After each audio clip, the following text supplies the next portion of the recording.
Yeah. So I get to this line, and I do. I'm a big wuss for the most part. So I engage in my like passive aggressive guerrilla warfare. I'm just staring. At first, I'm trying to stare through the back of their skull. Like I am wishing I had the Scott Summers eye beams. I'm like, look at me, you fat bitch. Look at me. Like I'm thinking really hard, but I don't have the shitting, so it's not working. Just like The Secret.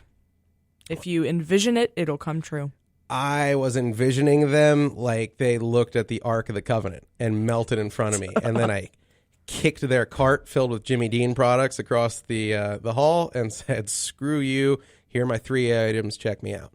So they finally turn, and I lock eyes with the woman, and nothing happened. She just turns back and goes about loading all of her various processed meats and chips onto the conveyor. What a word that I used earlier during the broadcast. The N-word?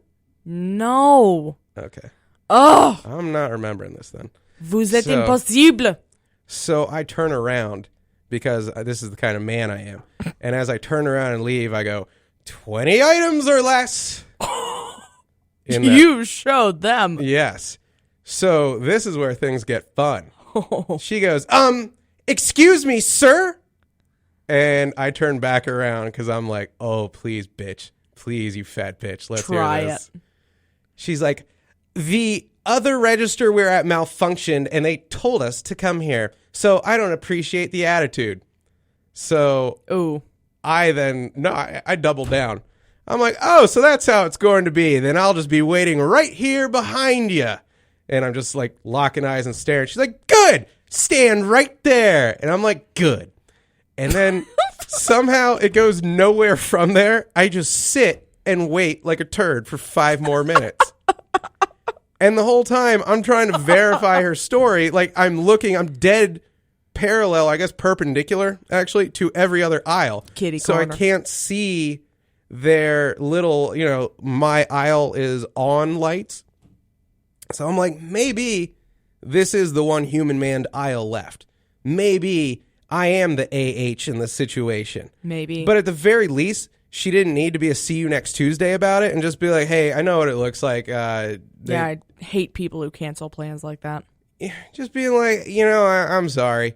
Instead of being like, excuse me, sir. Because the instant she opened her mouth, I just looked at her fat husband and I'm like, how often do you fantasize about killing either yourself or her?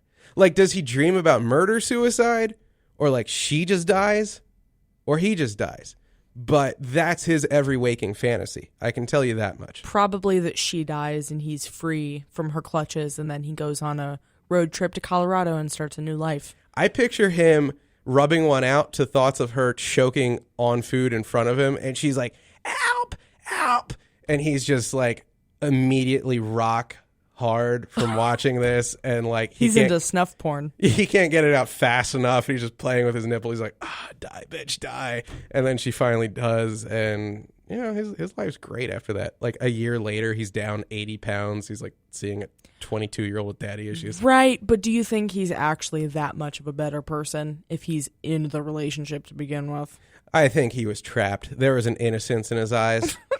Like, is it George from... I don't know. Is it George? Hey, there's going to be a lot of rabbits there, and then he gets shot in the back of the head. Oh, of Mice and George. Men. Is it a George? Yeah. It's of Mice and George. He had a Georgie look to him. We'll call him Georgie boy.